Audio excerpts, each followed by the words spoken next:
السلام علیکم ورحمۃ اللہ وبرکاتہ۔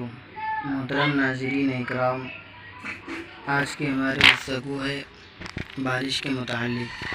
بارش کے موقع پر اللہ کے نبی کے دعائیں مانگا کرتے تھے، اور بارش کی طلب کی دعائیں کیا ہے، اللہ کے نبی کا کیا عمل تھا۔ اللہ کے نبی صلی اللہ علیہ وسلم جب بادل دیکھتے تو الگ دعا مانگتے، اور جب زیادہ بارش طلب کرنی ہوتی تو کون سی دعا کرتے تھے، تو فرمایا یہ جو دعا اسکرین پر بھی دی گئی ہے، یہ فرمایا بسم اللہ الرحمن الرحیم، بارش طلب کرنے کی دعا۔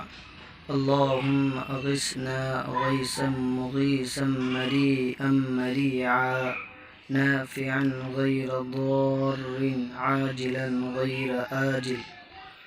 ترجمہ: اے اللہ، ہمیں ایسے بارش سے سیراب کر جو مددگار ہو، خوشگوار ہو، سرسبز و شاداب ہو، نفع بخش ہو اور نقصان دینے والی نہ ہو، جلد برسنے والی ہو، دیر سے برسنے والی نہ ہو۔